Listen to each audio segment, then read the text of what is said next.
From the beginning of recorded history, and for thousands upon thousands of years, cultures across the entire world all believed the Earth was flat.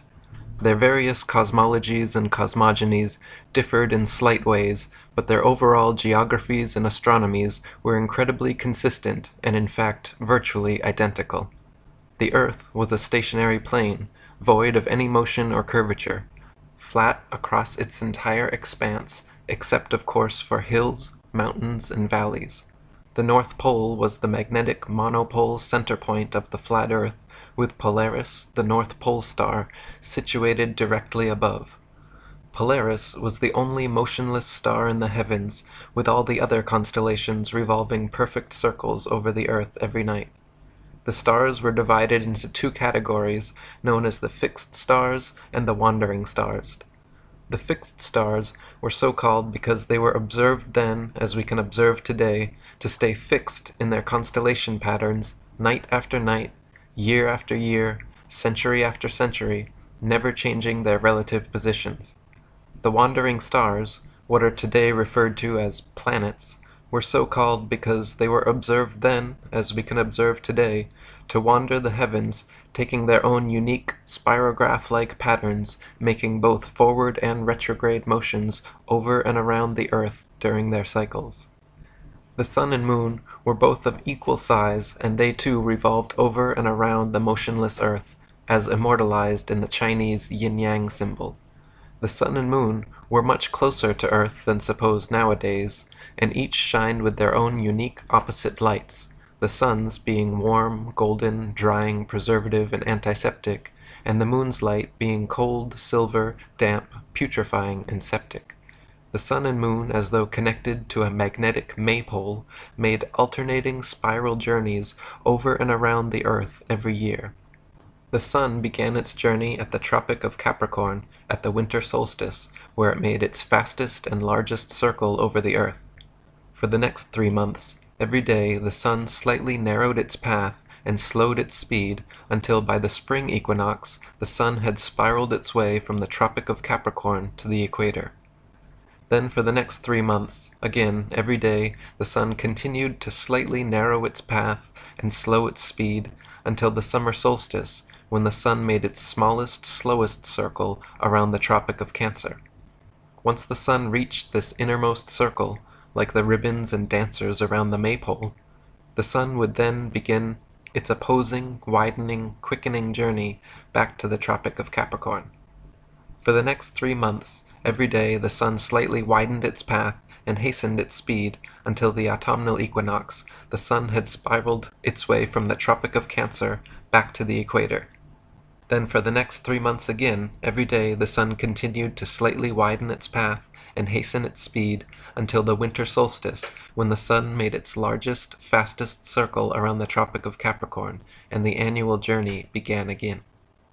The moon had a similar yearly path revolving over and around the Earth, but unlike the sun, which constantly changed its speed to keep a consistent 24-hour day, the moon's speed never changed, so depending on its latitude, the moon was observed then, as we can observe today, to take approximately 24.7 to 25 hours per cycle.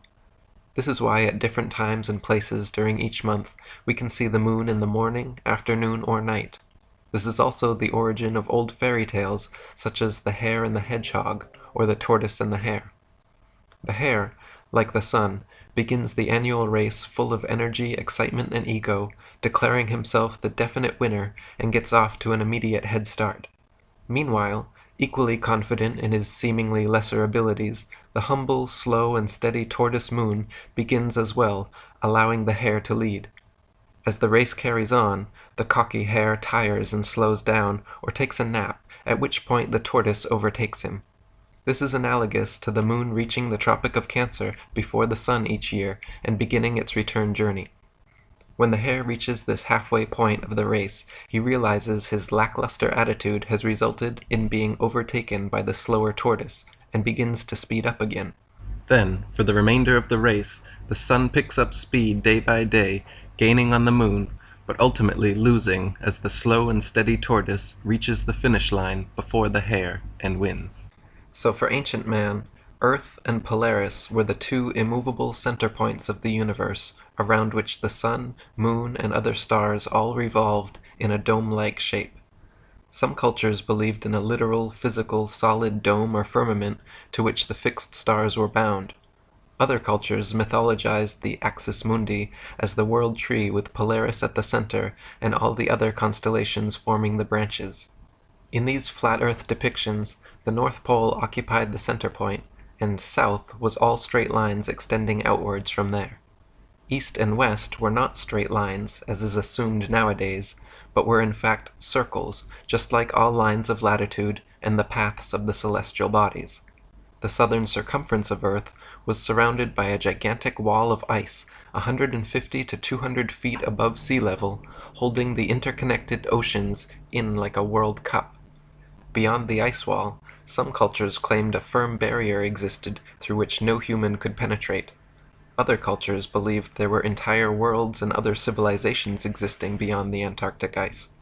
Currently, and for the past half-century, there has existed an international Antarctic treaty preventing all independent exploration of Antarctica. Pre-approved guided tours exist which take visitors to a few coastal regions of Antarctica, but no independent exploration of the continent is allowed. Sailors like Jarl Andhoy have been caught attempting to explore Antarctica and threatened, turned around at gunpoint, fined, and jailed for violating this militarily enforced international treaty. As a result, the public currently has no way to confirm or deny the seemingly fantastical claims of ancient man concerning what may or may not exist at the southernmost extremities of the Earth. We can, however, confirm that this 200-foot ice wall surrounding the southern circumference of the Earth most certainly exists. We can confirm that Polaris is indeed the only non-moving star in the sky. All the fixed stars indeed rotate perfect circles around Polaris while remaining stuck in their relative constellations night after night, year after year, century after century. The wandering stars, or planets, do indeed wander the heavens, taking their own unique spirograph-like paths when charted from a geocentric perspective. The sun and moon are indeed observably of equal size and revolve over and around us in daily cycles. Just as the ancients observed, the sun's annual path does indeed travel from the Tropic of Capricorn at the winter solstice, to the equator at spring equinox, to the Tropic of Cancer at the summer solstice, back to the equator at autumnal equinox, and finally back to the Tropic of Cancer at winter solstice. The sun's light is indeed warm, golden, drying, preservative, and antiseptic, while the moon's light is indeed cold, silver, damp, putrefying, and septic. A thermometer placed in the sun's light will always read warmer than a thermometer placed in the sun's shade, while a thermometer placed in the moon's light will always read cooler than a thermometer placed in the moon's shade. Plant and animal substances exposed to sunlight quickly dry, shrink, coagulate, and lose their tendency to decompose and putrefy, whereas plant and animal substances exposed to moonlight will quickly show symptoms of putrefaction and decay. Last but not least, just as the ancients espoused, the Earth is observably motionless to all our senses, and the horizon remains perfectly flat as far as the eye can see. Not only does the horizon remain perfectly flat 360 degrees around the observer, but whether at sea level, the top of Mount Everest, 35,000 feet high in an airplane, or even at over 100,000 feet high, the highest any amateur hot air balloon has ever flown, the flat horizon actually rises to the eye level of the observer all the way up. On a globular Earth, no matter how large it is assumed to be, the horizon would remain where it was, and the rising observer would have to tilt his head downwards further and further the higher they rose to see the steadily falling horizon. Many people will be shocked to know that to this day every single scientific experiment ever devised to show the alleged motion of the Earth has failed to do so, or, given evidence of the opposite, that the Earth is indeed motionless, and every attempt ever made to measure the alleged curvature of the Earth has failed to do so, or, given evidence of the opposite, that the Earth is indeed flat. The first person in recorded history to ever claim that Earth was anything but the flat, motionless center of the universe was a Greek mathematician and philosopher named Pythagoras of Samos around 500 BC. Interestingly enough, Pythagoras has also been touted by Freemasonic historians such as Albert Mackey, James Anderson, William Hutchinson, and William Preston as being the very first Freemason. Presented more as a thought experiment than a complete cosmology, Pythagoras posited that if the Earth were a spherical globe turning on its vertical axis once per day while revolving annually around a stationary sun, that this model could also equally explain the cyclical motions of the heavenly bodies. This heliocentric model was taught to initiates at Pythagoras's Crotona school, but never became popular or had an influence outside of Greece for another 2,000 years. A century later, another Greek mathematician and philosopher named Plato also espoused a spherical Earth cosmology, except he claimed the Earth globe to be the motionless center of the universe, with the sun, moon, and stars revolving around. His most famous student, Aristotle, also wrote about this geocentric globe-Earth cosmology in his book On the Heavens, offering 3 main points of evidence for his theory. Firstly, Aristotle noted that when sailing away from an observer on shore, ships approaching the horizon disappeared from view hull before masthead, and he postulated that this occurrence was due to the curvature of the Earth. Aristotle argued that the hull disappeared first because beyond the horizon the globe Earth curved downwards, causing the hull and eventually the masthead and entire ship to drop below the curvature. Today, we can easily prove that Aristotle was incorrect in his assumption by using telescopes, binoculars, and zoom cameras. Once a ship has completely disappeared beyond the horizon, modern technology allows us to zoom in and bring the entire vessel, hull and all, back into full view.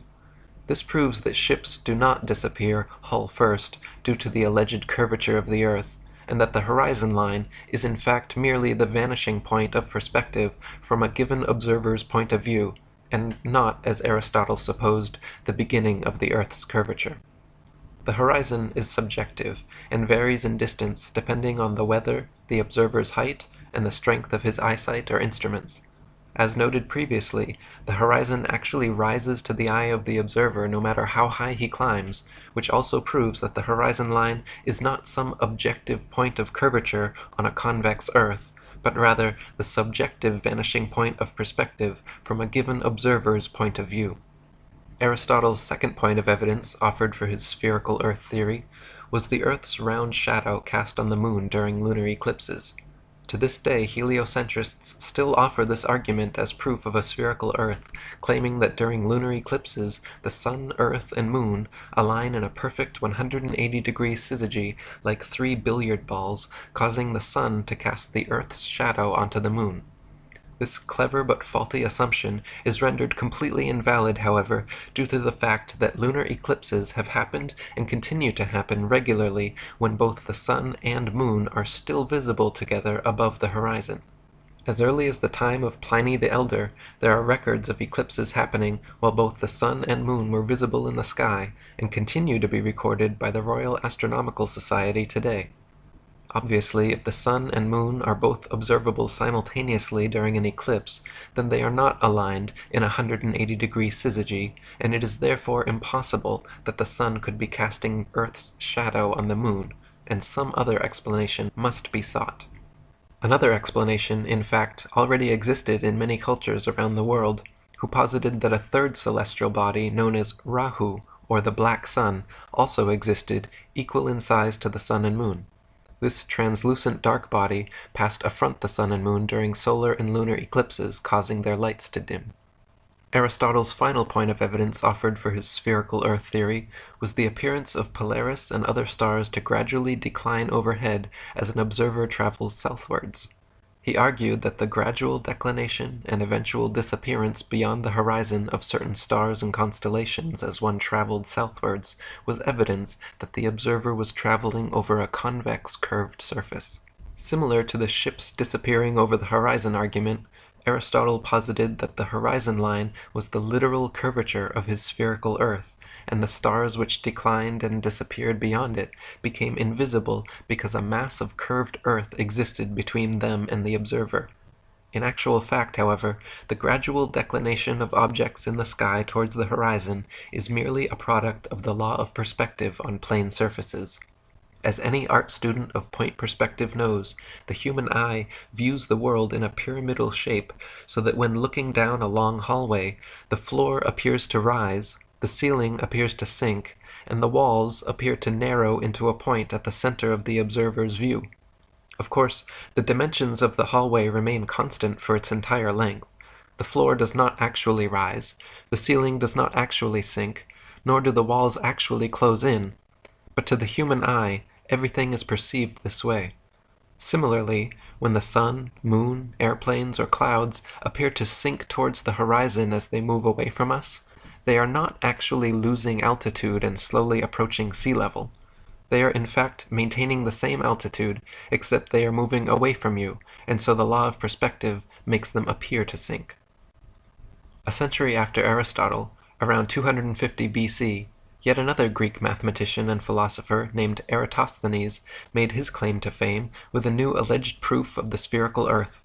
Eratosthenes noted that at noon during the summer solstice at Syene, the sun cast no shadow and the rays could reach straight to the bottom of his well, yet meanwhile in Alexandria, a vertically standing metal rod cast a significant shadow.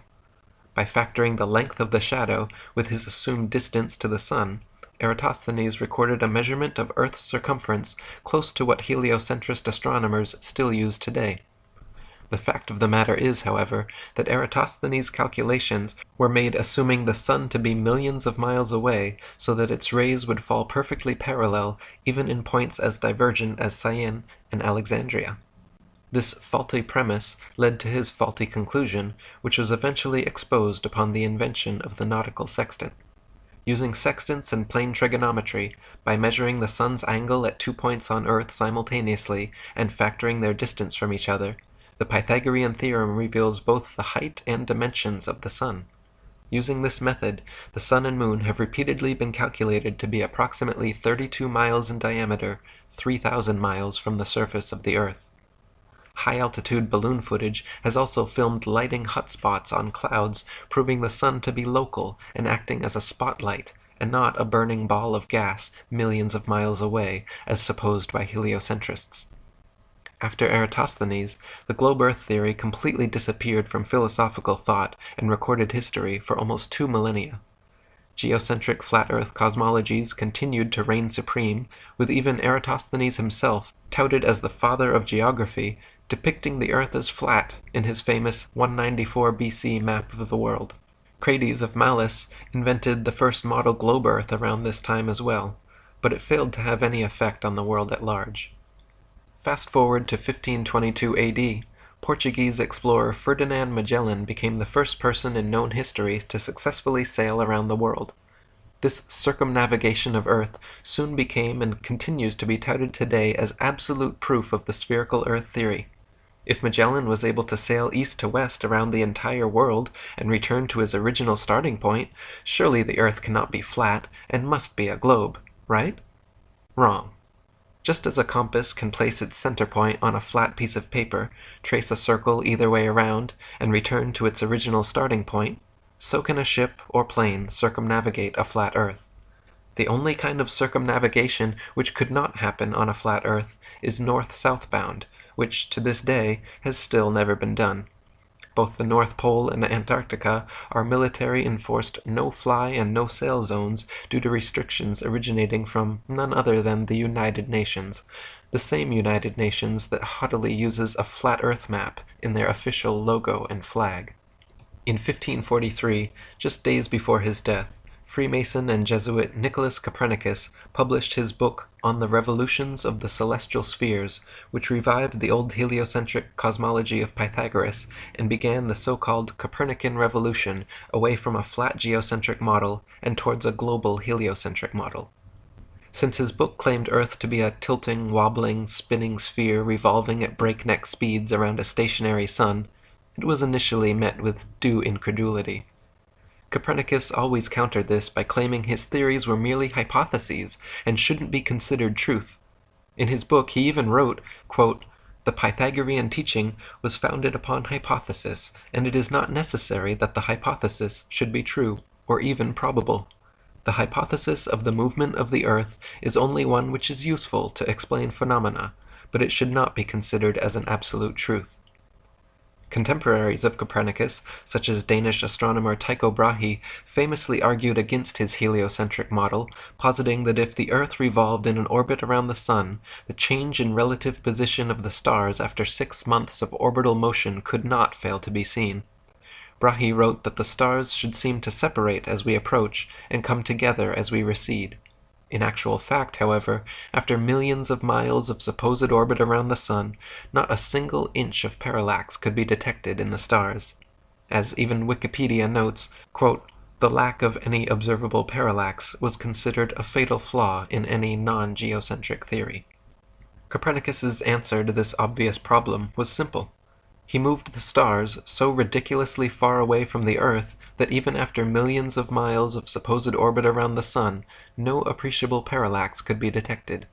Copernicus simply needed to claim that the stars were trillions upon trillions of miles away, so then, mathematically speaking, it would indeed be impossible to detect such slight parallax. Again, contemporaries of Copernicus argued against this convenient correction of his, arguing quite rightly that if the stars were trillions of miles away, then there is no way we could see them. Backpedaling once again, Copernicus claimed the reason we could still see stars trillions of miles away was because they were not mere tiny points of translucent light in the night sky, but that stars were in fact gigantic gas balls billions of times larger than our Sun. So first, Copernicus had to move the stars trillions of miles from Earth to explain away lack of parallax, and then he had to make the stars billions of times larger to account for why we should see them at all from such fantastical distances. Lastly, he offered very specific distances and mathematical equations to solidify his theory, claiming, for instance, that he had accurately calculated the Sun's distance from Earth to be exactly 3,391,200 miles. At the turn of the 17th century, Tycho Brahe, under the patronage of Emperor Rudolf II, began construction of the largest, most state-of-the-art astronomical observatory ever built. Upon hearing this, German astronomer and Freemason Johannes Kepler was determined to apprentice under Brahe. Even though Kepler championed Copernicus's widely disputed heliocentric globe-Earth theory, Brahe begrudgingly accepted Kepler as his apprentice based on his merit as an astute astronomer and mathematician. Brahe allowed Kepler access to the observatory, but guarded his data and findings from him completely, which frustrated and angered Kepler to the point of eventually culminating in a heated argument between the two of them, resulting in Brahe kicking Kepler out. After much amends and apologizing, a year later, Brahe finally forgave Kepler and accepted him back as apprentice. This time, however, Kepler was not content with his role as mere apprentice and soon proposed and secured a commissioned position on Brahe and Emperor Rudolph's new project, the Rudolphine astronomical tables. Less than a month later, Tycho Brahe mysteriously dropped dead, and Johannes Kepler was given access to all of Brahe's coveted data, free rein of the observatory, and became Emperor Rudolph's new official astronomer. Abundant circumstantial evidence and obvious motive have long fed speculation that Kepler actually murdered Brahe. Brahe was only 54 years old and in fine health when suddenly he became deathly ill and passed away. His official cause of death was reported as a bladder infection, but subsequent autopsies of his body revealed toxic quantities of mercury present on his mustache hairs, which has led many researchers to conclude he was poisoned. The 2004 book Heavenly Intrigue suggested that Kepler had indeed murdered Brahe to gain access to his data. Kepler himself never denied this, and he actually wrote, quote, "I confess that when Tycho died, I quickly took advantage of the absence or lack of circumspection of the heirs by taking the observations under my care, or perhaps usurping them." And so for the remainder of his life, Kepler worked at Brahe's observatory for Brahe's employer, using Brahe's data to further his Copernican theories, which Brahe had always criticized. He modified Copernicus's calculations of celestial motions, changing them from perfect circles to irregular ellipses, and even formulated a new, updated distance of the Sun from Earth. While Copernicus had claimed positively the Sun to be 3,391,200 miles from Earth, Kepler assured the astronomical community that his new figure of 12,376,800 miles was the true distance. A few years later, in 1608, the first telescope was invented, and by 1609, the next champion of Copernicism, Italian astronomer, Freemason, and probable Jesuit Galileo Galilei, had purchased and built several of them. Galileo improved upon the telescope's design, boosting the zoom capabilities from the original 3 times up to 30 times magnification, and in 1610 made the most important alleged discovery of his career. With his 30-time zoom telescope, Galileo claimed to have seen what he described as, quote, 3 fixed stars, totally invisible by their smallness, all close to Jupiter and lying on a straight line through it. After tracking these invisible stars for a while and noticing they appeared sometimes but not others, Galileo concluded that when he could not find them, they must be hiding behind Jupiter, and therefore they must not be invisible stars at all, but rather invisible moons orbiting Jupiter. His alleged discovery of moons orbiting Jupiter was then touted as proof of the Copernican system, claiming that Earth must be a planet like Jupiter since both have orbiting moons. To this day, NASA claims to have special telescopes, which can, on occasion, see these moons of Jupiter, just as Galileo claimed in his day to see, on occasion, with his special telescopes. Nowadays, with modern telescopes and zoom technology, we can see the celestial bodies far closer and with far more clarity than Galileo could have ever hoped for. A 2016 Nikon P900 has 83 times optical zoom and 332 times digital capabilities, which put Galilean telescopes to shame. Yet, even with this level of magnification, Galileo's alleged invisible stars orbiting Jupiter are nowhere to be found. Galileo and his fellow Mason predecessors, acting more like true believers of their heliocentric faith than legitimate scientists, were constantly guilty of inventing elaborate theories to support their foregone conclusion. This was never more evident than when Galileo presented his theory on the cause of tides in 1616.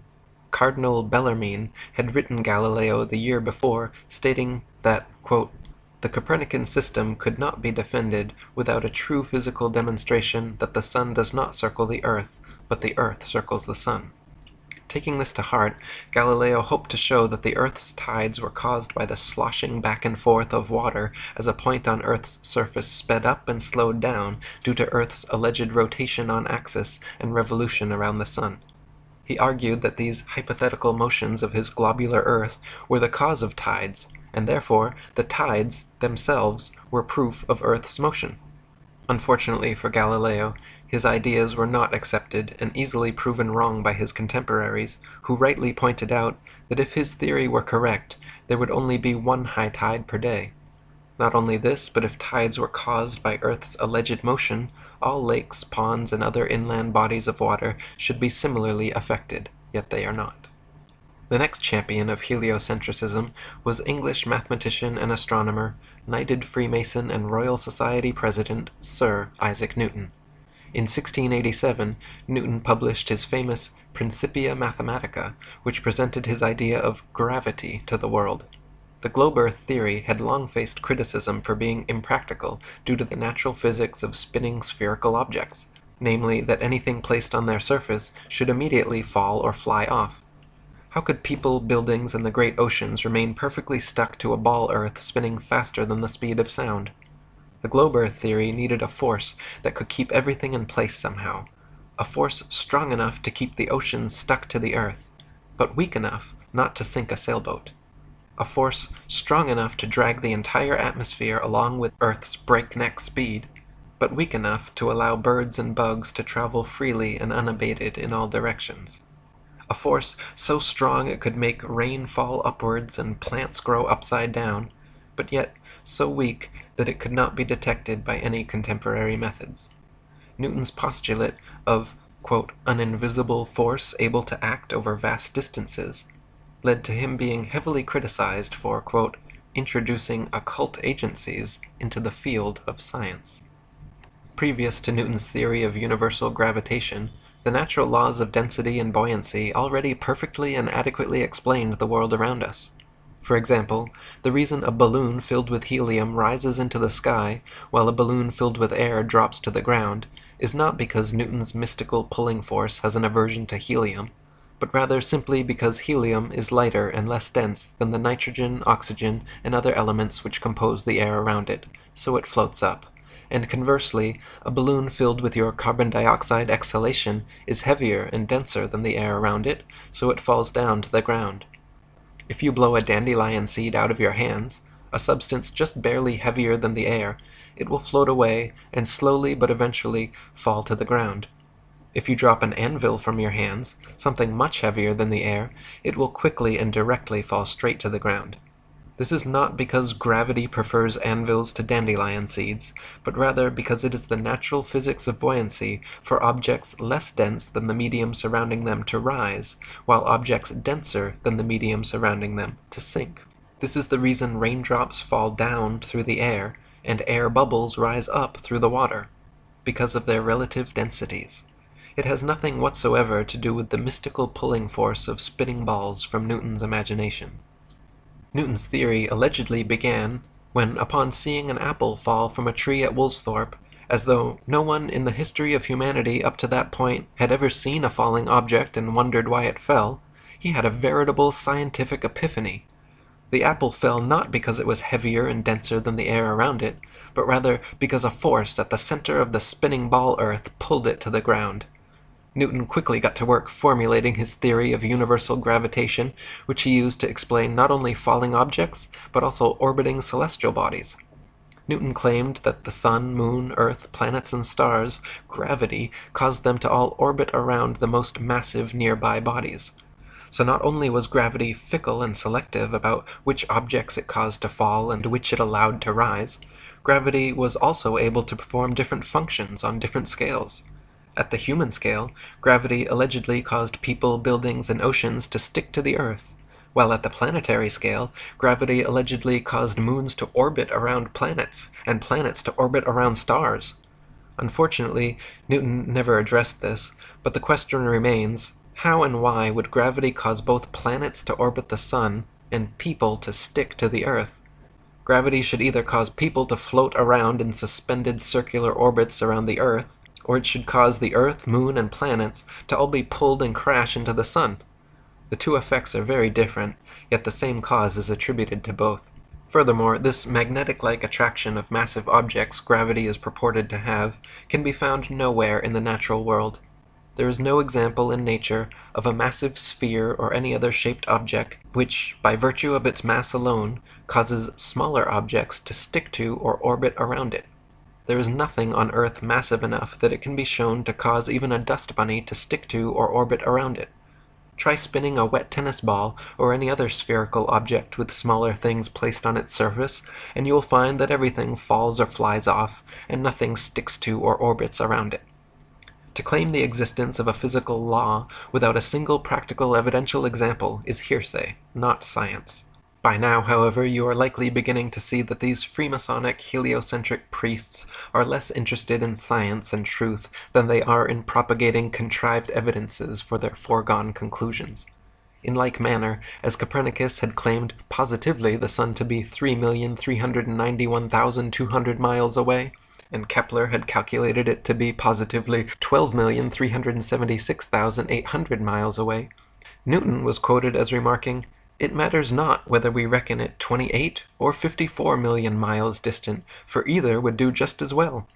It appears he was correct, because the alleged distance to the heliocentrist's sun has continued to increase by the millions until today, where we stand with NASA's current official figure of 93 million miles.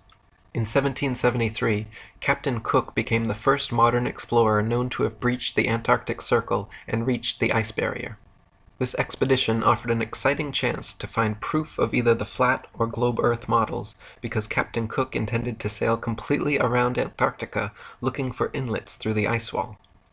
If the Earth was indeed a globe 25,000 miles in equatorial circumference, as the heliocentrists claimed, then a complete circumnavigation of Antarctica would be approximately 12,000 miles.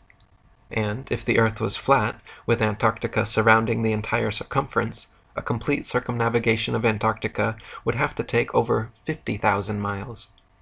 During 3 voyages lasting 3 years and 8 days, Captain Cook and his crew sailed a total of 60,000 miles along the Antarctic coastline, never once finding an inlet or path through or beyond the massive glacial wall. Captain Cook wrote, "The ice extended east and west far beyond the reach of our sight, while the southern half of the ocean was illuminated by rays of light which were reflected from the ice to a considerable height." Later voyages by Captain James Clark Ross and Captain George Nares in the 19th century further confirmed Cook's findings.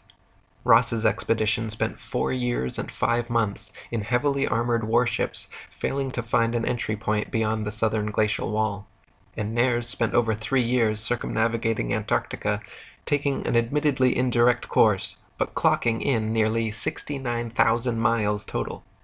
If Antarctica truly was the tiny ice continent claimed by globe Earth proponents, all of these expeditions would have ended years sooner.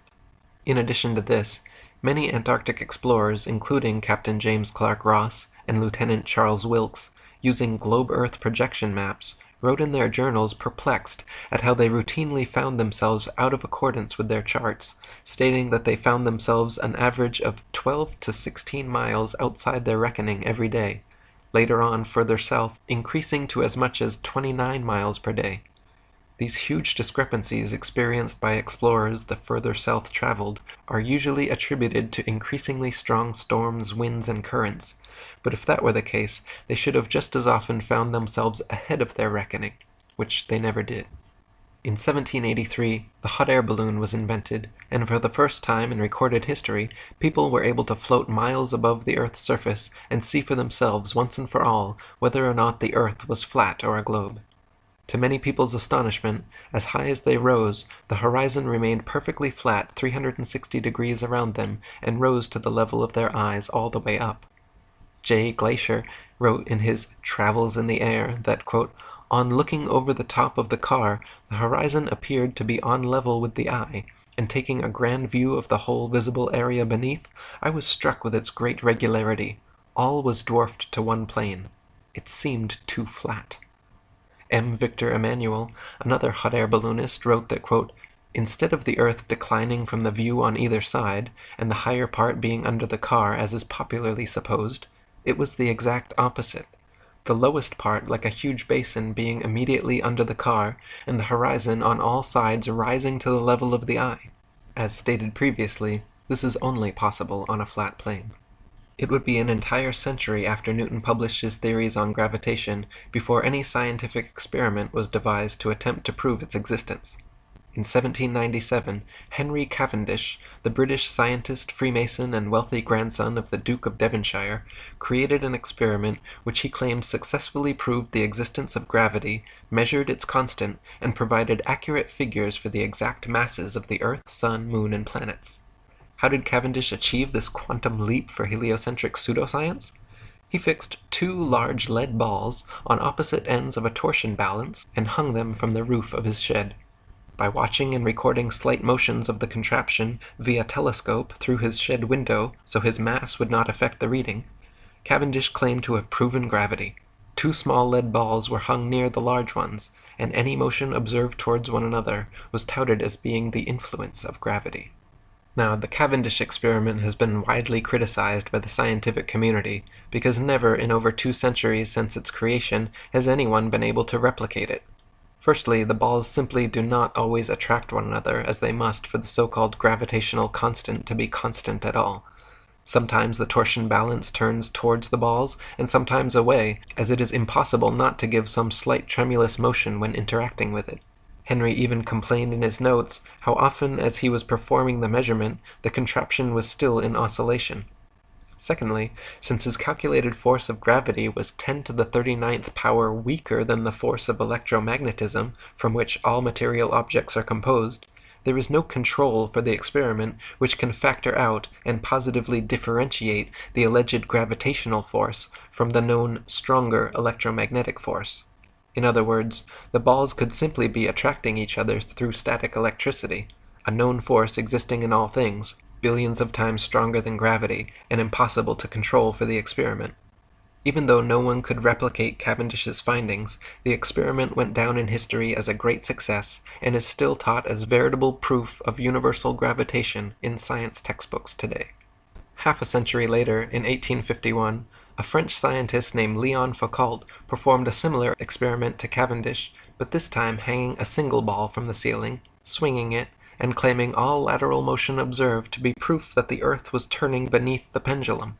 Since Foucault's original demonstration, these pendulums have regularly been swinging at museums and exhibition halls worldwide, purporting to provide everlasting perpetual proof of the heliocentric spinning ball Earth theory. The truth is, however, unbeknownst to most of the duped public, that Foucault's pendulum is a failed experiment which proves nothing but how easy it is for pseudoscience to deceive the malleable masses. To begin with, Foucault's pendulums do not uniformly swing in any one direction. Sometimes they rotate clockwise, and sometimes counterclockwise. Sometimes they fail to rotate, and sometimes they rotate far too much. Just like the Cavendish experiment, scientists who have attempted to replicate Foucault's findings have conceded time and again that, quote, it was difficult to avoid giving the pendulum some slight lateral bias at starting. In truth, the behavior of the pendulum actually depends on 1. The initial force beginning its swing, and 2. The ball and socket joint used, which most readily facilitates circular motion over any other. The supposed rotation of the Earth is completely inconsequential and irrelevant to the pendulum's swing. If the alleged constant rotation of the Earth affected pendulums in any way, then there should be no need to manually start pendulums in motion. If the Earth's diurnal rotation caused the 360-degree uniform diurnal rotation of pendulums, then there should not exist a stationary pendulum anywhere on Earth. Also in the mid-19th century, another Frenchman named Gaspard Gustave Coriolis performed several experiments showing the effect of kinetic energy on rotating systems, which have ever since become mythologized as proof of the heliocentric theory. His Coriolis effect is often said to cause sinks and toilet bowls in the northern hemisphere to drain spinning in one direction, while in the southern hemisphere causing them to spin the opposite way, thus providing proof of the spinning ball Earth. Once again, however, just like Foucault's swinging pendulums and Cavendish's hanging balls, sinks and toilets in northern and southern hemispheres do not consistently spin in any one direction. Sinks and toilets in the very same household are often found to spin opposite directions, depending entirely upon the shape of the basin and the angle of the water's entry, not the supposed rotation of the Earth. The Coriolis effect is also said to affect bullet trajectories and weather patterns as well, supposedly causing most storms in the northern hemisphere to rotate counterclockwise, and most storms in the southern hemisphere to rotate clockwise, to cause bullets from long-range guns to tend towards the right of the target in the northern hemisphere, and to the left in the southern hemisphere. Again, however, the same problems remain. Not every bullet and not every storm consistently displays the behavior, and therefore cannot reasonably be used as proof of anything. In the late 19th century, mostly thanks to the experiments, books, and lectures of an English inventor and author named Dr. Samuel Rowbotham, a flat Earth renaissance began sweeping the world. Rowbotham's findings, beginning with his 1864 book, Earth Not a Globe, an experimental inquiry into the true figure of the Earth, proving it a plane without axial or orbital motion and the only material world in the universe, caused quite a stir in the scientific community, and thanks to 3 decades of his effort, the shape of the Earth became a hot topic of debate around the turn of the 19th century. Dr. Rowbotham conducted several experiments using telescopes, spirit levels, and theodolites, special precision instruments used for measuring angles in horizontal or vertical planes. By positioning them at equal heights aimed at each other successively, he proved over and over the Earth to be perfectly flat for miles, without a single inch of curvature. In his most famous series of experiments, Rowbotham traveled to Cambridge, England, where there is a 20-mile canal called the Old Bedford, which passes in a straight line through the fenlands, known as the Bedford Level. The water has no interruption from locks or water gates of any kind, and remains stationary, making it perfectly suitable for determining whether any amount of convexity or curvature actually exists. If we were living on a ball Earth, every pond, lake, marsh, canal, and other large body of standing water, each part would have to comprise a slight arc or semicircle curving downwards from the central summit. If the ball Earth were truly 25,000 miles in circumference, as claimed by heliocentrists, then spherical trigonometry dictates the surface of all standing water must curve downwards an easily measurable 8 inches per mile, multiplied by the square of the distance. This means along a 6-mile channel of standing water, the Earth would have to curve 16 feet 8 inches downwards from one end to the other, and/or dip 6 feet on either end from the central peak, depending where the measurement is taken. Rowbotham tested first by standing in the water holding a telescope 8 inches above the surface, while his partner rowed away from him in a small boat with a 5-foot-tall flag attached. If the Earth was indeed a globe 25,000 miles in circumference, by the time the boat reached Welney Bridge 6 miles away, the entire boat and flag should have been completely invisible, hidden behind a 6-foot-tall mass of curved water. In reality, however, every time tested, the entire boat and flag remained visible from start to finish. In a second experiment, Dr. Rowbotham placed 7 flags along the edge of the water, each 1 mile distant from the next, with their tops positioned 5 feet above the surface, and stood with his telescope behind the first. If the Earth was a globe 25,000 miles in circumference, each successive flag would have to decline a definite and determined amount below the last. The first and second flags established the line of sight. Then the third should fall 8 inches below the second, the fourth flag 32 inches below, the fifth 6 feet, the sixth 10 feet 8 inches, and the seventh flag should be a clear 16 feet 8 inches below the line of sight. Even if the Earth was a globe of 100,000 miles, an amount of easily measurable curvature should and would still be evident in this experiment. But the reality is, not a single inch of curvature was detected, and the flags all lined up perfectly as consistent with a flat plane. In 1870, one of Rowbotham's supporters, an English scientist of the Royal Academy named John Hampden, offered a public wager of £500 to anyone who thought they could prove the Earth spherical by repeating the Bedford level experiment. Alfred Russel Wallace, a fellow English scientist, ardent evolutionist, and personal friend of Charles Darwin, accepted Hampden's wager, and the two met with referees to decide the matter at the Bedford level. The original plan was to repeat Rowbotham's flag experiment, but after hours of attempting to align them one on each mile marker, upon looking through the telescope, quote, they could not even judge which was which, let alone decide whether the line of sight along them was flat or curved. Heated debate ensued, an angry quarrel followed, and the experiment descended into a farce. They called it a day, but a week later reconvened, this time Wallace setting new parameters for the experiment, which had never been tested or approved by Rowbotham or Hampden. Wallace hung a large calico sheet from the old Bedford Bridge, with a thick black line painted across its center, and positioned his telescope 6 miles south at Welney Bridge at the same elevation. Then, halfway between these 2 points, Wallace placed a long red pole topped with a marker disc designed to fall in line with the black painted marker and telescope. All of these he placed at a masonically significant 13 feet 3 inches above the water. Wallace's plan was to view the marker disc and black line through the telescope, and if the middle marker appeared below the line of sight, this would be taken as proof of the water's flat surface, and if the middle marker appeared above the line of sight, it would be taken as proof of Earth's curvature. Hampden immediately took issue with this new method of allegedly determining curvature, but begrudgingly accepted to continue. When viewed through the telescope, the center marker fell a tiny bit below the telescope crosshair, and the far marker on the bridge fell a tiny bit below that. This result was not expected by either party, but Wallace quickly claimed it proof that the Earth was curving downwards, while Hampden claimed the results to be in accordance with the law of perspective over flat surfaces. This time an even more heated debate ensued, until Wallace refused to speak another word with Hampden, gave him the silent treatment, and even had the police escort Hampden from his hotel room before leaving town the following day. The referees for the wager decided in favor of Wallace, and the money was given to him.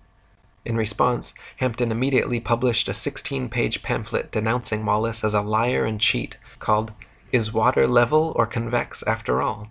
The Bedford Canal Swindle Detected and Exposed." Another fellow English author and flat-earther, William Carpenter, also present during the experiment, wrote his equally scathing 30-page review of the swindle entitled "Water Not Convex, the Earth Not a Globe," demonstrated by Alfred Russel Wallace on the 5th of March, 1870. Hampden later took Wallace to trial and sued him for his £500. The court formally decided in favor of Hampden that the bet was invalid and returned his money in full. Next, Hampden immediately reissued his challenge to Wallace, increasing the wager to £1,000 and inviting Dr. Rowbotham to attend. This time the experiment would be conducted as Rowbotham had originally done, standing in the water with telescope held 8 inches above the water, observing a boat with a 5-foot flag attached sailing 6 miles away from Welch's Dam to Welney Bridge. When the day of the wager came, poor weather prevented them from completing the experiment, so they postponed, met more bad weather, and postponed again. On their third and final attempt, before heading home with the weather still overcast, they attempted the experiment. Unfortunately, shortly after reaching the halfway point, the boat became indistinguishable beyond the haze, and the bet was called off. The boat and flag were visible, however, for the entire 3 miles. In 2015, a group of flat earthers once again repeated Rowbotham's experiment at the Bedford level, with similar results. They detected no curvature and saw the boat beyond the halfway marker, but became obscured by poor weather before reaching the full 6 miles. In 1871, after getting massive amounts of pressure from the public to address these claims from flat Earth proponents, Royal Astronomical Society President George Airy devised an experiment which he hoped would once and for all prove Earth's axial motion and forever silence the rabble-rousing flat earthers.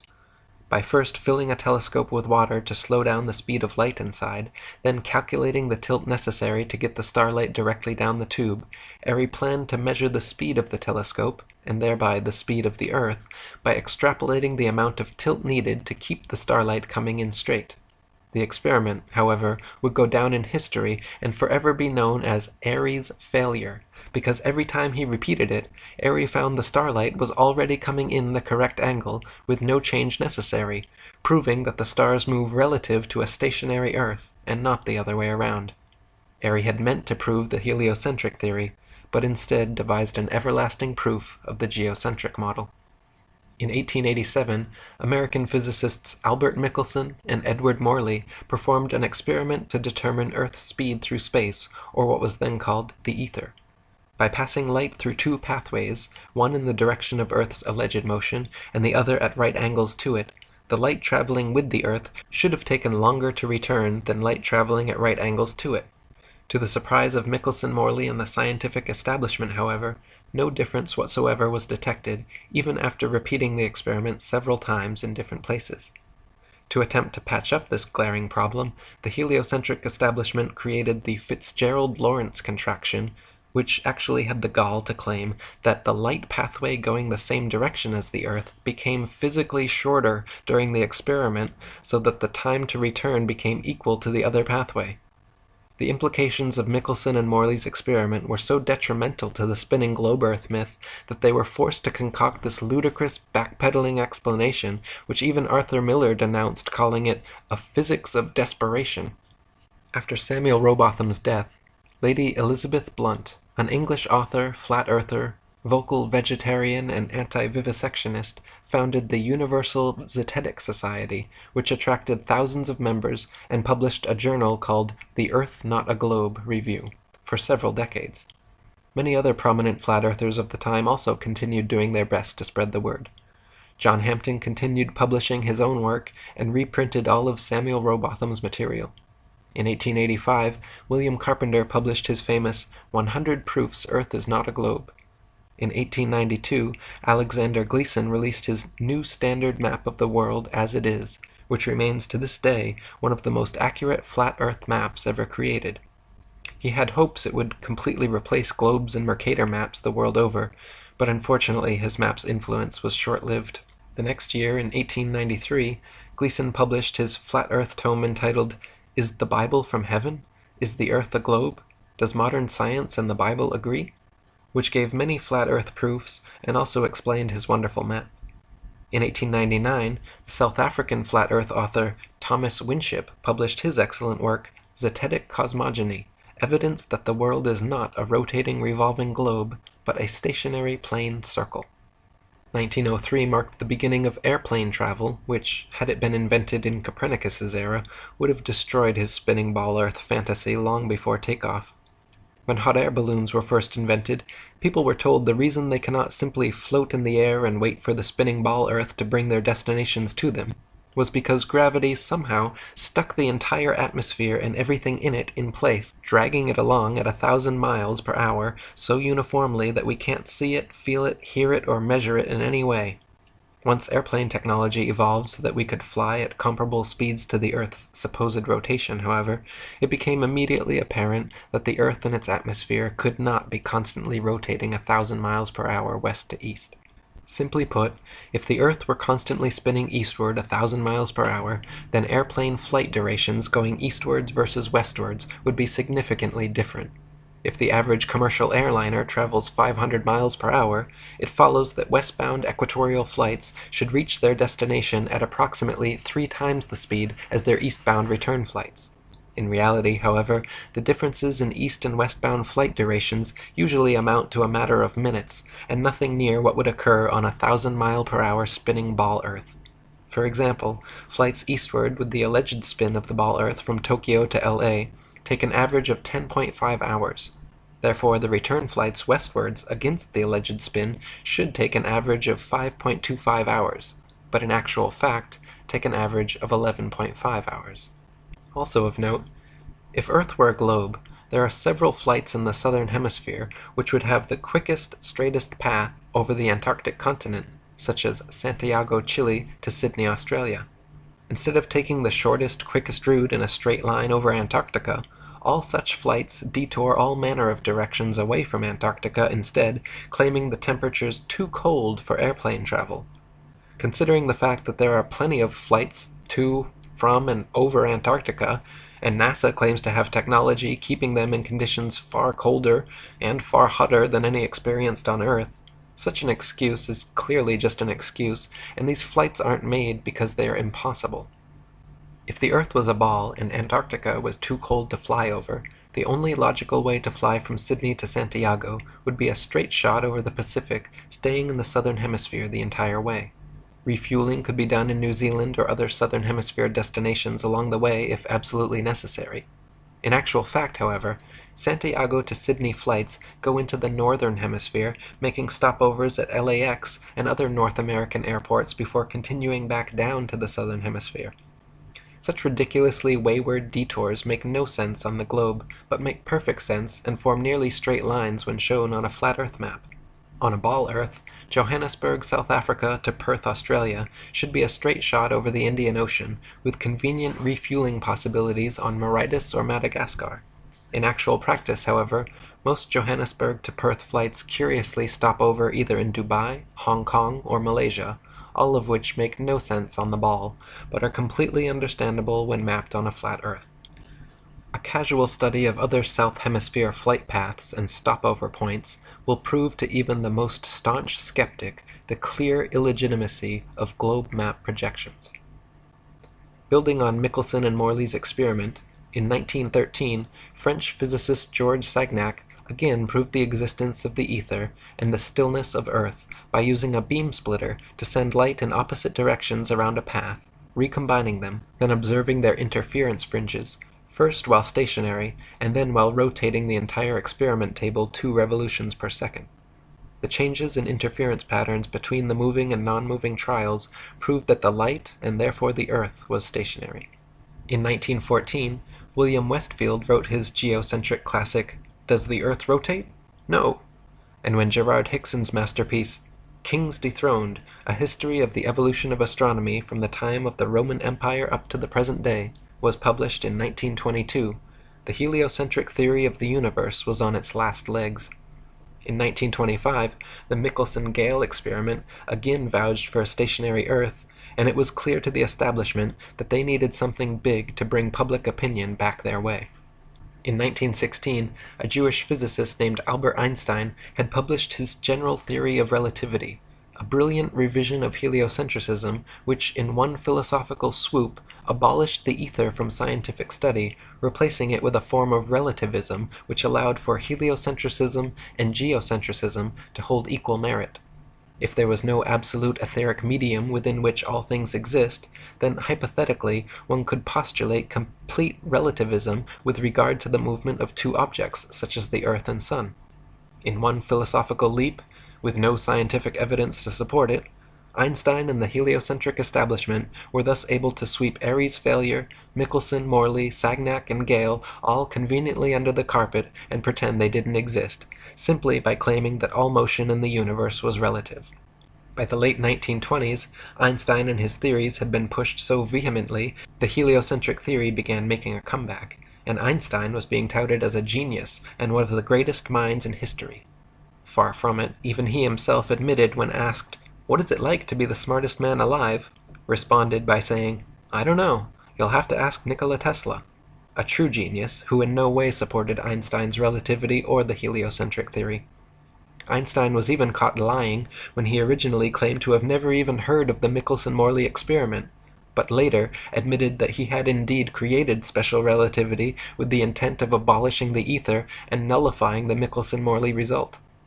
By the 1930s, an eccentric Christian flat-earther named Wilbur Glenn Voliva was attracting widespread publicity around the world thanks to his American lecture tours and daily radio broadcasts from his personal station, which could be heard all the way to Australia. Voliva famously founded and built Zion City in Illinois, a town of 6,500 people, all of whom were Christian flat-earthers. Zion City even had its own schools and churches which taught flat-earth cosmology.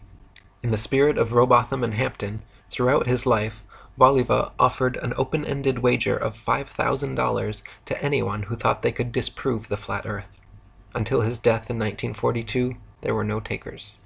After the Second World War, Operation Paperclip brought hundreds of top German rocket scientists and physicists into the United States, and beginning in the late 50s employed them in NASA, the National Aeronautics and Space Administration.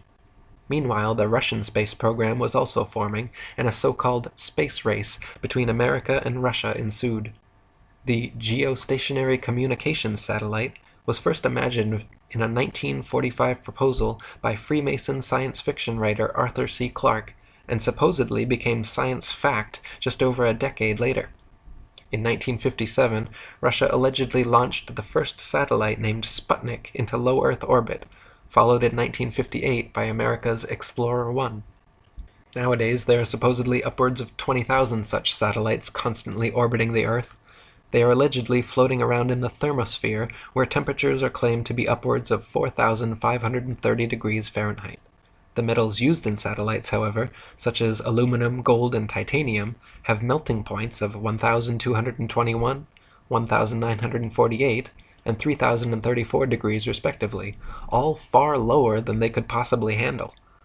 People even claim to see satellites with their naked eyes, but this is ridiculous considering they are smaller than a bus and allegedly 100+ miles away. It is impossible to see anything so small that far away. Even using telescopes, no one claims to discern the shape of satellites, but rather describes seeing passing moving lights, which could easily be any number of things, from airplanes to drones to shooting stars or other unidentified flying objects. The fact that they are geostationary means they would not appear to move through the sky anyway, but rather be perpetually stuck in the exact same place all day, every day. So-called satellite phones have been found to have reception problems in countries like Kazakhstan with very few cell phone towers. If the Earth were a ball with 20,000+ satellites surrounding, such blackouts should not regularly occur in any rural countryside and deep ocean areas. Also, satellite TV dishes, which existed for years before satellites were supposedly invented, are almost always positioned at a 45-degree angle towards the nearest ground-based repeater tower. If TV antenna were actually picking up signals from satellites 100+ miles in space, most TV dishes should be pointing more or less straight up to the sky. The fact that satellite dishes are never pointing straight up and almost always positioned at a 45-degree angle proves they are picking up ground-based tower signals. Before satellites, radio, television, and navigation systems like LORAN and Decca were already well established and worked fine using only ground-based technologies. Nowadays, huge fiber-optic cables connect the internet across oceans, gigantic cell towers triangulate GPS signals, and ionospheric propagation allows radio waves to be bounced all without the aid of the science fiction bestseller known as satellites. Also in the late 50s, a sign maker from Dover, England named Samuel Shenton, in the spirit of Robotham and Lady Blunt's Zetetic Society, created IFERS, the International Flat Earth Research Society, and began giving lectures on television, in newspapers, to youth clubs and schools about our flat, motionless Earth. Shenton discovered the writings of the late 19th century flat Earth authors mentioned previously and made it his mission to spread the Zetetic message as far and wide as he could. With NASA's supposed satellite launches happening, people constantly questioned Shenton about satellites proving the globe Earth, to which he would always reply, "Does sailing around the Isle of Wight prove it is spherical?"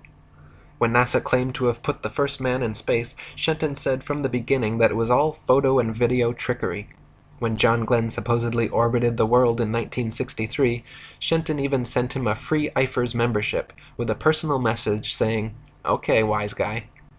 Shenton knew that John Glenn, two-time U.S. Senator and one of NASA's first astronauts, was a lying Freemason, just like his heliocentric forefathers from Pythagoras to Copernicus, Kepler to Cavendish, along with most all of NASA's astronauts.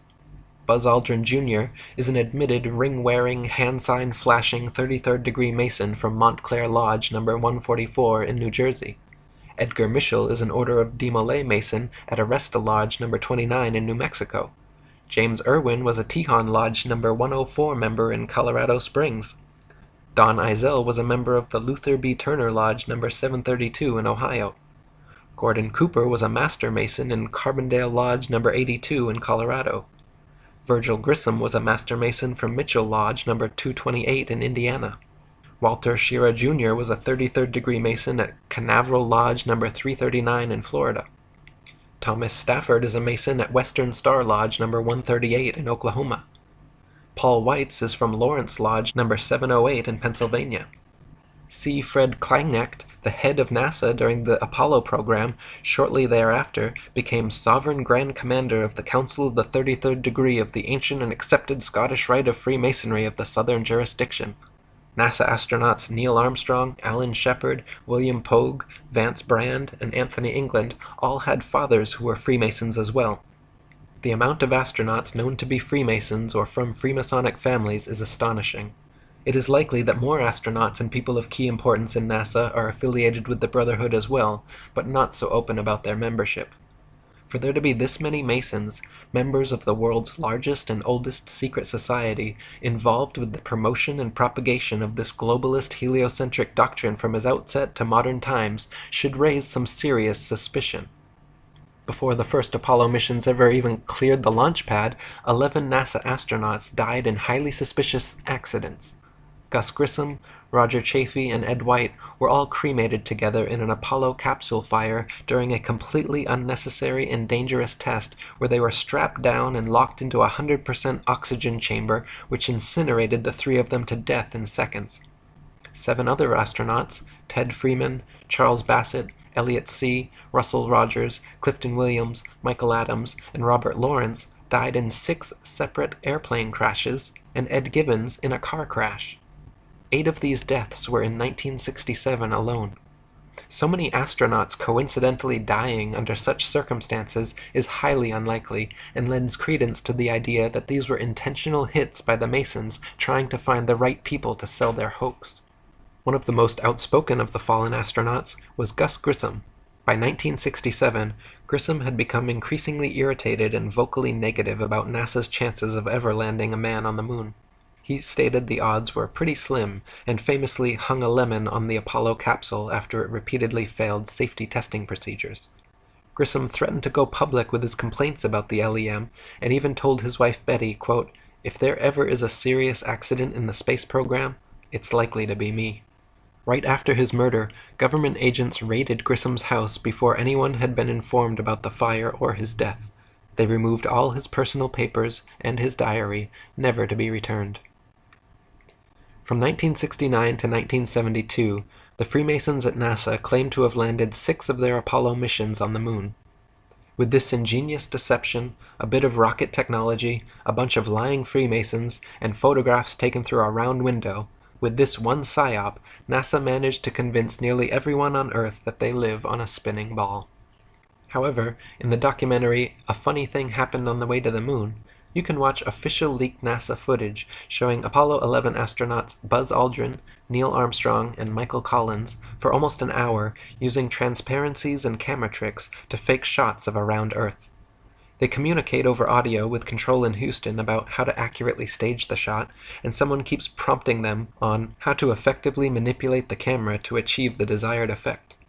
First they blacked out all the windows, except for a downward-facing circular one, which they aimed the camera towards from several feet away. This created the illusion of a ball-shaped Earth surrounded by the blackness of space, when in fact it was simply a round window in their dark cabin. Neil Armstrong claimed at this point to be 130,000 miles from Earth, halfway to the moon, but when camera tricks were finished, the viewer could see for themselves the astronauts were not more than a couple dozen miles above the Earth's surface in a high-altitude plane. These images showing a globular world soon became the Freemasons' most valuable tool in altering public perception about the shape of the Earth. Since the original so-called blue marble image, NASA has provided the public with many more pictures and videos showing a globe Earth, touting veritable photographic proof that Pythagoras' 2,500-year-old theory was finally validated. When seen with a skeptical eye, however, professional photoanalysts have dissected several NASA images of the ball Earth and found undeniable proof of computer editing. For example, images of the Earth allegedly taken from the moon have proven to be copied and pasted in, as evidenced by rectangular cuts found in the black background around the Earth by adjusting brightness and contrast levels. If they were truly on the moon and Earth was truly a ball, there would be no need to fake such pictures. When NASA's images of the ball Earth are compared with one another, the coloration of the land and oceans and relative size of the continents are consistently so drastically different from one another as to prove beyond any reasonable doubt that the pictures are all fake. NASA has many alleged photographs of the ball Earth which show several exact copy-and-pasted duplicate cloud patterns. Cheeky graphics artists have even placed things like faces, dragons, and the word sex into cloud patterns over various ball Earth pictures. One recent Pluto picture clearly has a picture of Disney's Pluto the dog layered into the background. On a clear afternoon, during a waxing or waning moon cycle, it is possible to see the blue sky right through the moon. For centuries, stars and planets have often been seen and recorded, even by the Royal Astronomical Society, to have been seen through the moon. If the moon is translucent enough to see objects through it, it cannot be the solid, spherical planetoid claimed by NASA and modern astronomers. Samuel Shenton, president of IFERS, was quoted before the Apollo supposed moon landing, stating that stars have been seen through the moon. The astronauts had better be ready to come right back, because there isn't anything much to land on. Besides Shenton, many of the first people to unequivocally call out the NASA moon landings as being a staged hoax were professional photographers. When the official NASA photographs of the moon are closely examined, it is clear that many were taken inside a studio using repetitive backgrounds, artificial lighting, wires, and cranes.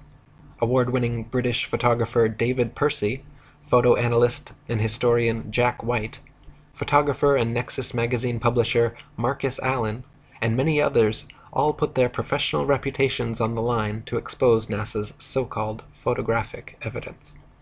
None of the Apollo missions brought any extra studio lighting with them on the lunar lander, so the sun should be the only light source on the moon, and in all pictures taken there.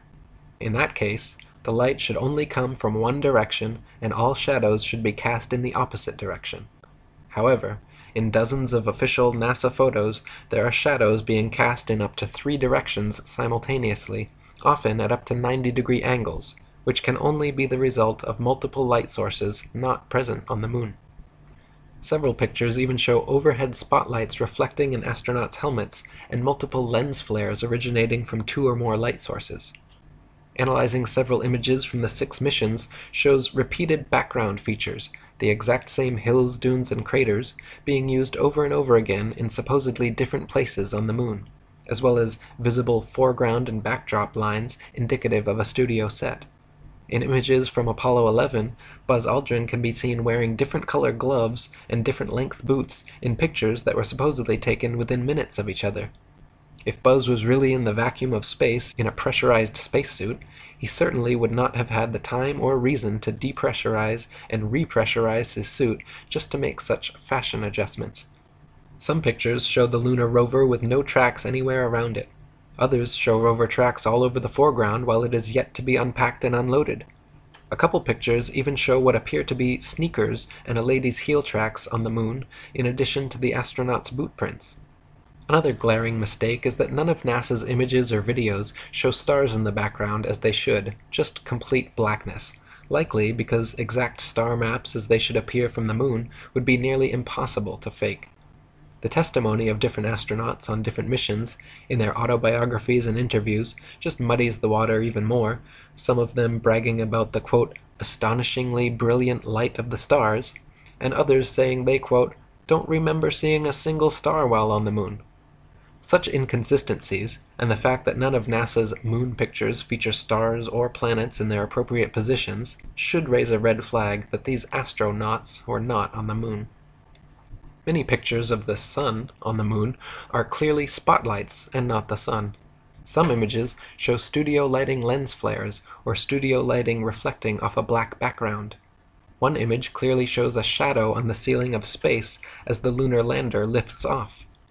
Many images show shadows of reticule crosshairs suspended in air over a print underneath, proving them to be doctored and not originals as claimed.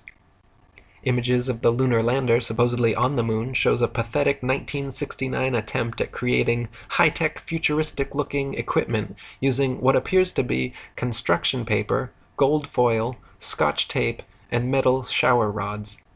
The idea that the piece of junk shown in these official NASA photographs flew to the moon and back is so ludicrous it's laughable. Close-ups of the lunar lander footpads show them without a speck of dust on them and without a burn print under its 10,000-pound thrusters, like it was just gently set down in place. NASA scientists in their own documents were worried about the LEM falling into its own massive burn radius, yet there it sits with no burn print and spotless clean pads. Even the astronauts' boot prints made deep impressions on the moon dust, yet the lander's 10,000-pound thrusters left not a trace, no blast hole, and no dust on the pads. When the video evidence is examined, even more anomalies are found. In certain frames, light pings can be seen reflecting off overhead stage wires attached to astronauts' backpacks.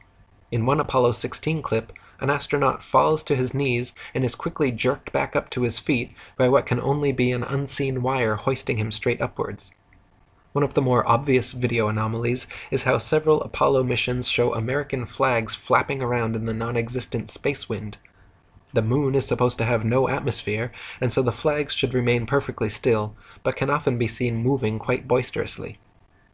Another interesting video anomaly is discovered by playing NASA's moon footage at 2x speed, then watching the astronauts walking, running, jumping, or cruising around on their little buggy.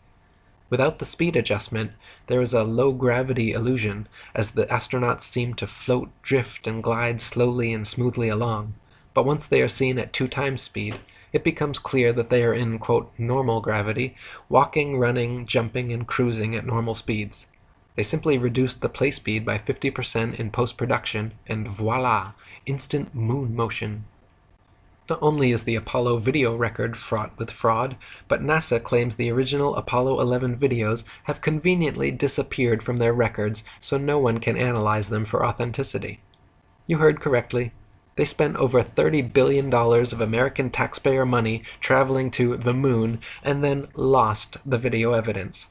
Those blurry, ghostly black and white images shown on TV were purposely lousy because NASA insisted at the time that all TV networks must broadcast directly from a big screen display in their operations room, a mandate which all the major networks accepted, and so what the public saw was just a video of a poorly magnified video, and now it is impossible to watch the original. Not only have the Apollo 11 originals disappeared, but NASA claims to have lost all original audio tapes from the Apollo missions, and that their contractors have lost all prints and plans for the lunar rover, LEM lander, and Apollo ship engines. It even recently came out that when curators at Amsterdam's Rijksmuseum investigated their moon rock, personally given to them by Armstrong and Aldrin in 1969, they found that it was actually just a worthless piece of petrified wood from Earth. In 1970, Freemason and philosophy professor at St. Thomas's University, Leo Ferrari, created the Flat Earth Society of Canada, which he soon shortened to simply the Flat Earth Society. Unlike Samuel Shenton's International Flat Earth Research Society in every way, Leo Ferrari's Flat Earth Society treated the entire subject as a deadpan joke, making a mockery of it, and even creating several intentionally false flat Earth arguments. For example, Leo Ferrari would always bring a pumpkin-sized rock with him during interviews and lectures, claiming he brought the stone back from the edge of our flat Earth. He would say, with a huge smirk on his face, how his boat had fallen over the edge, but he was luckily saved by hanging onto this rock. Clearly, treating our flat Earth in this tongue-in-cheek way discouraged people from taking the matter seriously, and creating this fake Flat Earth Society was the Freemasons' way of mitigating Shenton's Eifer's genuine threat to their global deception. In 1971, Samuel Shenton passed away, and the American former airplane mechanic Charles K. Johnson took his place as president of Eifer's. Charles and his wife Marjorie, like Lady Blunt and many of the original Zetetic Society members, were not only flat earthers, but outspoken vegetarians and anti-vivisectionists. Charles and Marjorie maintained a periodical called The Flat Earth News for many years, where they printed articles about NASA's lies, geocentricity, flat Earth, and vegetarianism. Unlike Leo Ferrari and his mock society spreading disinformation, Charles Johnson was a genuine voice speaking out against the evils of the world. In 1974, when Johnson heard of Ferrari's budding organization, he decided to contact him and wrote a cordial letter requesting further information about his society, to which Ferrari never replied. 2 years later, Johnson wrote another polite letter saying how he was delighted by the prospect of a like-minded campaigner, and said how it was a very happy day when he learned of Ferrari's society. Quote, "I feel sure at the core we cannot be too far apart in aims," Johnson wrote. "I do try to practice what I preach, to think and seek and search out reasonable ideas and concepts." He closed saying that he could hardly wait to hear from Ferrari and hoped very much he would please reply. After 6 months without a response, Johnson wrote one more time explaining again his sole purpose to enlarge his view and getting and holding on to the facts, which would benefit himself and in time the rest of the world. He requested a reply and a copy of Ferrari's FES magazine. In conclusion, Johnson signed, "Thanks from the bottom of my heart," in advance, but warned that if Ferrari insisted on ignoring him once again, quote, "I will then know for sure that you are some kind of enemy of the flat earth work." Eventually Ferrari did reply this time, but not with a message or magazine as requested. He simply enclosed an FES paid application form. Johnson investigated Ferrari's organization further and found that he was using, quote, "the flat earth idea as a gimmick to entertain and promote the atheistic society." From then on, Johnson worked hard to expand his Eifers and constantly for the rest of his life exposed Ferrari's FES, calling him a false prophet, guilty of muddying the waters of truth. Near the end of his life, tragically, Johnson's house burned down, along with all the flat earth materials he and Shenton had collected over their lifetimes. Until his dying day, Johnson claimed the fire to be the result of arson by a NASA agent he had seen snooping around. Apparently finished with their moon landing propaganda, starting in 1976, NASA began faking Mars landings instead. To begin with, the planets, formerly known as wandering stars, are not terrestrial Earth-like habitations capable of landing anything on. The sun, moon, and stars are all simply luminaries, celestial lights relatively close to Earth, and not something tangibly solid that humans could ever walk on. This is painfully obvious to anyone with functioning eyeballs and a telescope or Nikon P900 camera, but NASA continues to this day to publish thousands of fake CGI images claiming to come from Mars. Even assuming Mars was an actual spherical desert planet as NASA claims, it is impossible for them to have safely landed the probes based on their own trials and statistics. They say the surface pressure on Mars is only 0.3% the surface pressure on Earth, and equivalent to the pressure at about 23 miles above the Earth. There is not enough air matter at that pressure, however, to provide any lift for opening up the parachutes NASA uses to land its Mars probes. No parachute ever devised has been able to successfully deploy at that altitude. They simply stream straight back, then never fill the rest of the way down.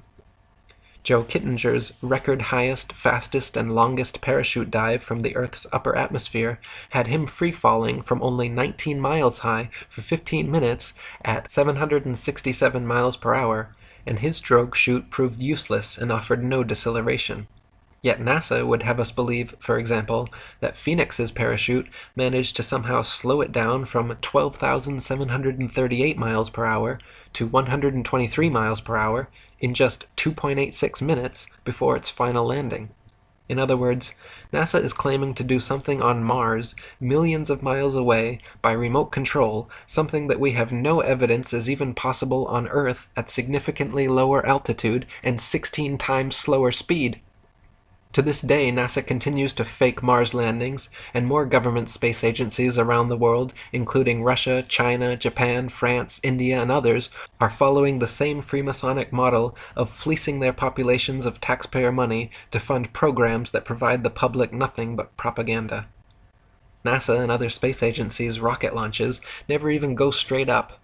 Every rocket forms a parabolic curve, peaks out, and inevitably starts falling back to Earth. The rockets which are declared successful are those few which don't explode or start falling too soon, but make it out of range of spectator view before crashing down into restricted waters and recovered. There is no magic altitude where rockets or anything else can simply go up, up, up, and then suddenly just start free-floating in space. This is all science fiction illusion created by wires, green screens, dark pools, some permed hair, and zero-G planes. In 1998, NASA claimed to have sent up their first piece of the ISS, International Space Station. They have been caught, however, time and again with air bubbles forming and floating off in their official outer space footage. Astronauts have also been caught using scuba space gear, kicking their legs to move, and astronaut Luca Parmitano even almost drowned when water started filling up his helmet while allegedly on a spacewalk. It is admitted that astronauts train for their spacewalks in underwater training facilities like NASA's Neutral Buoyancy Lab, but what is obvious from their space bubbles and other blunders is that all official spacewalk footage is also fake and filmed underwater. Analysis of many interior videos from the International Space Station have shown the use of camera tricks such as green screens, harnesses, and even wildly permed hair to achieve a zero-gravity type effect. Footage of astronauts seemingly floating in the zero gravity of their space station is indistinguishable from Vomit Comet zero-G airplane footage. By flying parabolic maneuvers, this zero-G floating effect can be achieved over and over again, then edited together. For longer uncut shots, NASA has been caught using simple wires and green screens. In 2001, Charles K. Johnson died, and having lost all his flat Earth material and correspondence in his house fire, the IFERS was officially finished. Leo Ferrari's farcical Flat Earth Society, on the other hand, continued operation as usual, making a mockery of the Flat Earth subject. In 2004, the reins of FES presidency were handed over to Daniel Shenton, of no relation to genuine Flat Earther Samuel Shenton, who, true to Ferrari's example, maintains the Flat Earth Society website to this day, where they purport such fantastical, purposeful disinformation as the flat Earth disk constantly rising upwards forever through the universe to account for gravity. Their sole purpose, as Charles Johnson correctly stated, is clearly to poison the well and muddy the waters of truth. In 2008, teacher and author Eric Dubay, that's me, began a website and published a book titled The Atlantean Conspiracy, which exposed, among many other things, Freemasonry, the fake moon landings, geocentricity, and even featured a quote from IFER's president Charles K. Johnson. At the time, I had already read Samuel Rowbotham and William Carpenter's old 19th century Flat Earth books, and though personally still on the fence regarding the shape of the Earth, I was confident they were correct about the location, or geocentricity, of Earth, so I wrote about it.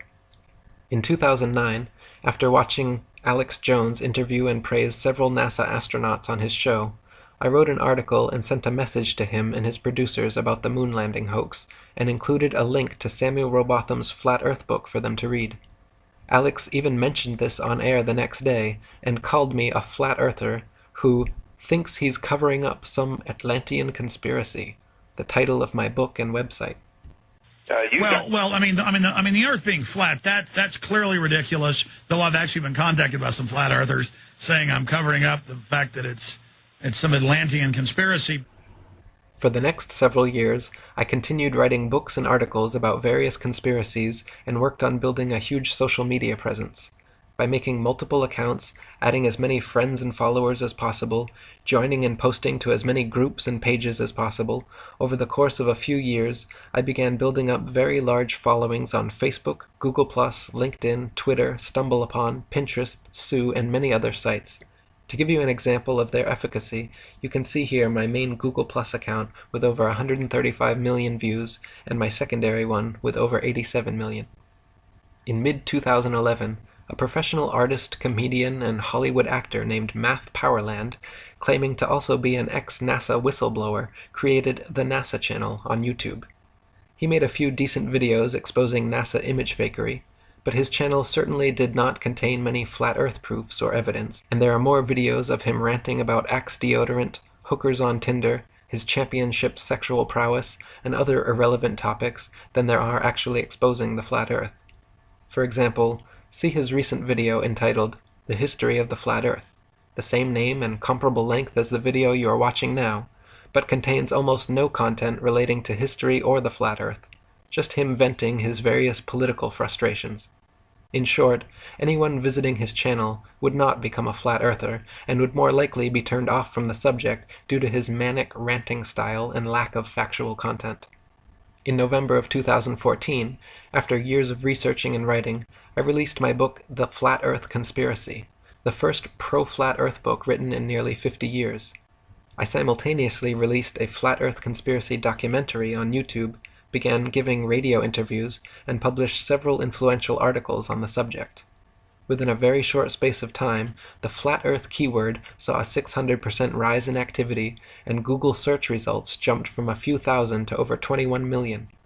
Soon after this, just as Johnson had experienced with Ferrari, I noticed a wave of disingenuous so-called flat earthers flooding into the movement with the obvious intent to muddy the waters.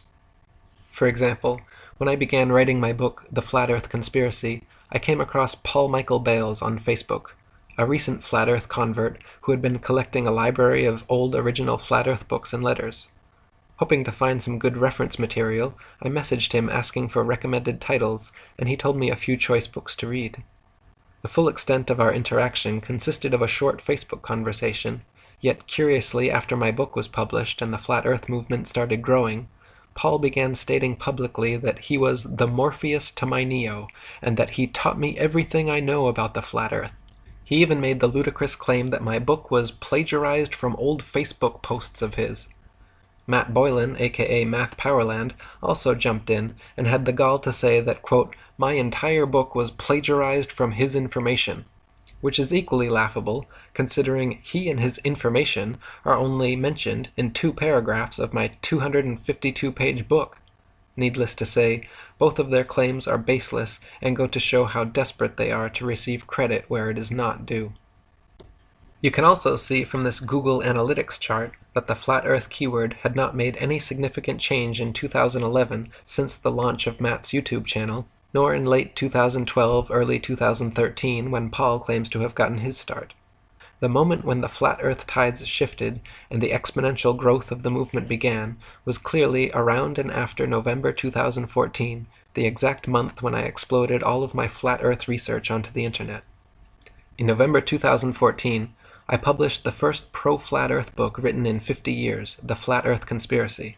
I also published several popular articles on the subject, uploaded the most popular flat earth conspiracy documentary on YouTube, began giving radio interviews, and soon restarted Charles Johnson's IFRS, the International Flat Earth Research Society, and published my most successful book ever, 200 Proofs Earth is Not a Spinning Ball, which has now been translated into 12 foreign languages and read by millions worldwide.